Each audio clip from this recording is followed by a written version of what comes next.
चलिए तो स्वागत है आपका फिर से एक बार मिड कैप मंत्रा पे। 10 जून 2026 यानी कि आज भारतीय लोकतंत्र के इतिहास में एक नया अध्याय जुड़ गया। प्रधानमंत्री नरेंद्र मोदी लगातार निर्वाचित प्रधानमंत्री के तौर पर जवाहरलाल नेहरू के रिकॉर्ड से आगे निकल गए। लेकिन ये कहानी सिर्फ एक रिकॉर्ड की नहीं है, ये उस भारत की दास्तान है जो आज़ादी के बाद भूख, गरीबी और संसाधनों की कमी से संघर्ष करता था, लेकिन मोदी युग में वर्ल्ड की टॉप 4 इकोनॉमी बन गया।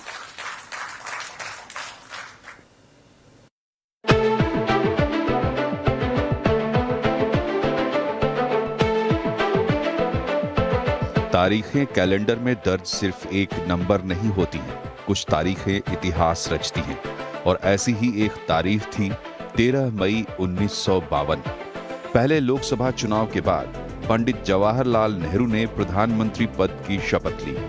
तब से वो लगातार 27 मई 1964 तक इस पद पर बने रहे। इस तरह पंडित जी ने पीएम के तौर पर कुल 4398 दिन काम किया। अब ऐसी ही एक दूसरी तारीख आई है 10 जून 2026 की।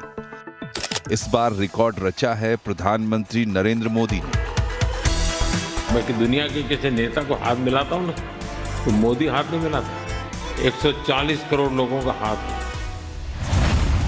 ऐतिहासिक जनादेश के बाद 26 मई 2014 को नरेंद्र मोदी प्रधानमंत्री बने।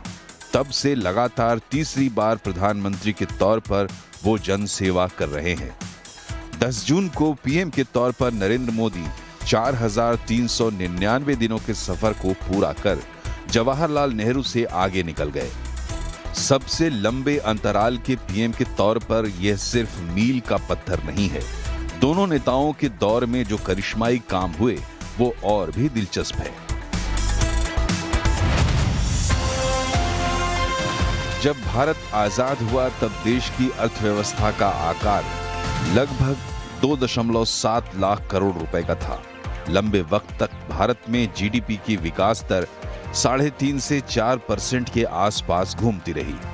लेकिन आज तस्वीर बदल गई है। 2026 में भारत की जीडीपी 357 लाख करोड़ रुपए के पार पहुंच चुकी है। भारत 6.5 से 7% की दर से बढ़ने वाली दुनिया की सबसे बड़ी अर्थव्यवस्थाओं में शामिल है।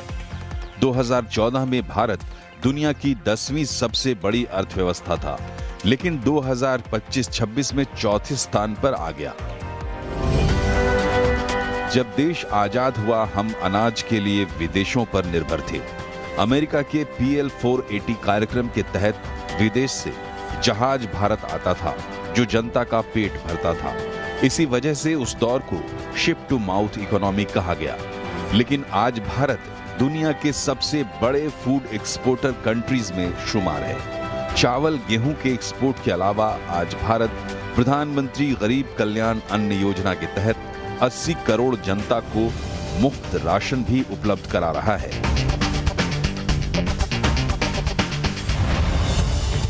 सबसे ज्यादा चमत्कार तो इंफ्रा में हुआ।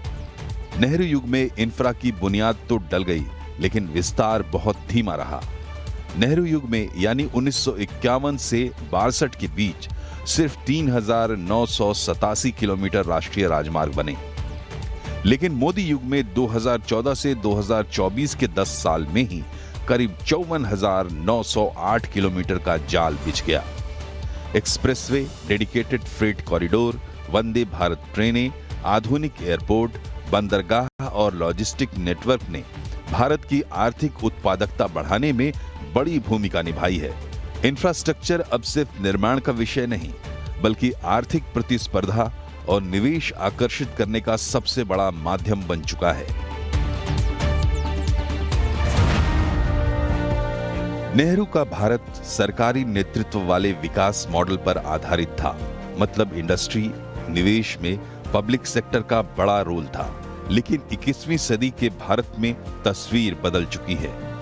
आज स्टार्टअप, यूनिकॉर्न, इनोवेशन और एंटरप्रेन्योरशिप विकास के नए प्रतीक हैं।